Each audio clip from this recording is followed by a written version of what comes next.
गठबंधन की सरकार बनते ही राज्य की हवा बदलने लगी है। कहीं पुलिस टीम पर शराब माफियाओं के हमले होते हैं तो कहीं बालू माफियाओं के, कहीं पुलिस की कैसे अपराधियों को छुड़ाकर अपराधी ही फरार हो जाते हैं। इधर राज्य के मुखिया नीतीश कुमार कह रहे हैं कि राज्य में जंगल राज नहीं, जनता का राज है, मगर सामने आ रहे मामलों को देखते लोग कुछ और ही कहानी बयां कर रहे हैं। जमुई जिले में दिन दहाड़े हुई दरोगा की हत्या ने सुशासन बाबू के शासन पर ही सवाल खड़े कर दिए हैं।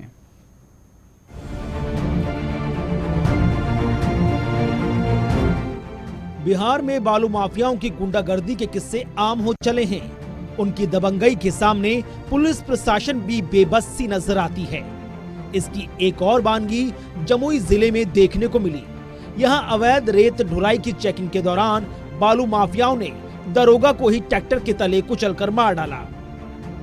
इस दौरान होमगार्ड का एक जवान भी गंभीर रूप से घायल हो गया, जिसे इलाज के लिए अस्पताल में भर्ती कराया गया है। घटना की खबर फैलते ही पुलिस महकमे में हड़कंप मच गया। अवैध बालू के विरुद्ध लगातार कार्रवाई की जा रही थी। बहुत सारे जो है बालू माफिया और अवैध ट्रैक्टरों के विरुद्ध कार्रवाई की गई थी और आज दिनांक 14 को सुबह जो है एक गुप्त सूचना मिली कि अवैध बालू की निकासी की जा रही है। उसी गुप्त सूचना के आधार पर एसआई प्रभात रंजन अपनी टीम के साथ छापेमारी के लिए प्रस्थान किए और प्रस्थान के दौरान जब अवैध बालू ट्रैक्टर को पकड़ा जा रहा था, उस समय अवैध बालू जो ट्रैक्टर चला रहा था उसके द्वारा जान मारने की नियत से कई बार जो है धक्का दिया गया। इनकी गाड़ी को जो है, जिसमें प्रभात रंजन के ऊपर ट्रैक्टर चढ़ा दिया गया और इसी क्रम में जो है इलाज के लिए हम लोग ले जा रहे थे वहाँ के लोकल थाना के द्वारा और इलाज के क्रम में जो है हॉस्पिटल पहुंचने के पहले ही वो शहीद हो गए। इसके अलावा एक अन्य होमगार्ड भी गंभीर रूप से जख्मी हुए हैं, जिनका इलाज अभी जमुई में चल रहा है। बताया जा रहा है कि सुबह में दरोगा प्रभात रंजन को अवैध बालू ढुलाई की जानकारी मिली। इसके बाद वो अपनी टीम लेकर चेकिंग के लिए निकल पड़ी। इसी दौरान अवैध बालू लदा एक ट्रैक्टर आया, जिसे उन्होंने रोकने की भरसक कोशिश की, मगर गाड़ी रोकने के बजाय ड्राइवर ने उन्हें ही रोक दिया। खाकी पर हुए इस अटैक के बाद अब खादी पर सवाल उठने शुरू हो गए हैं। ये घटना या अपराध है, अपराधी है तो ये तो होते रही है ना। इस तरह की घटना है, समय समय पर होती है। अपराधियों को मुंह तोड़ जवाब दिया जाता है। अपराधी कितना देर बच पाते हैं? अब आपके हाथ में संगीन है, किसी को मार दोगे और उसका प्रतिफल क्या होता है? 24 घंटा नहीं, 48 घंटा नहीं, अपराधी जेल में होते हैं, शिनाख्त होती है, सजा होती है। यही ना हो सकता है। वैशाली के लाल ही है, बिहार के लाल है। वैशाली क्यों? बिहार के लाल है, देश के लाल है। आप वैशाली में क्यों समझ रहे हैं इतने बड़े अधिकारी को, इतना जांबाज अधिकारी को? लेकिन जब अपराध है, अपराध वृत्ति है, तो कोई नई बात नहीं। इस तरह के अपराध होते रहते हैं, इसके खिलाफ कार्रवाई सरकार करेगी सकती।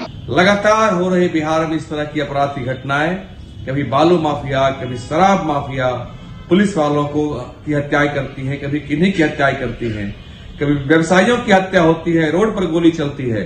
और शिक्षा मंत्री बिहार के आज पुनः बिहार को उन्होंने शर्मसार किया यह बयान देकर कि यह घटना कोई पहली बार थोड़ी ही घटी है।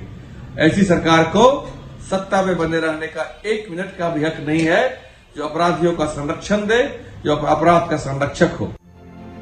वही बालू माफियाओं के हौसले बुलंद होने को लेकर जब बिहार सरकार से सवाल किया गया, तो नीतीश कुमार जवाब देने के बजाय हाथ जोड़कर नतमस्तक करते नजर आए।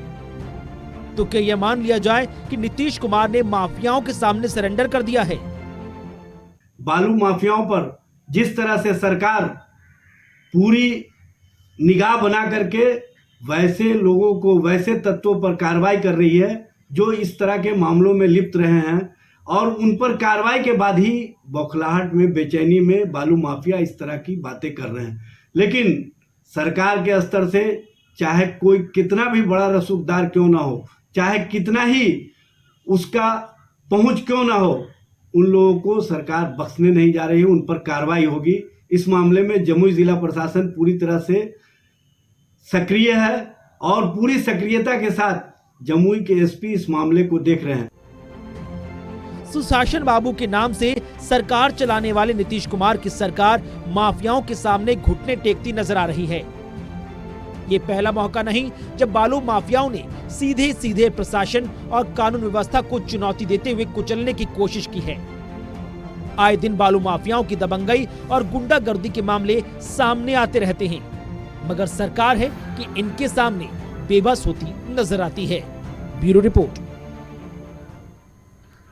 अब एक नजर डालते हैं कि अब तक बालू माफियाओं ने कितनी बार पुलिस कर्मियों को अपना निशाना बनाया है। बिहार में रेत माफिया के हमले अगस्त 2023, गया की बात पुलिस टीम पे हमला होता है।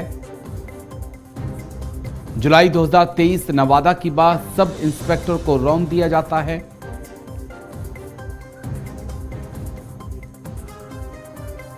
अप्रैल 2023 बिहटा 3 इंस्पेक्टरों पर हमला किया जाता है।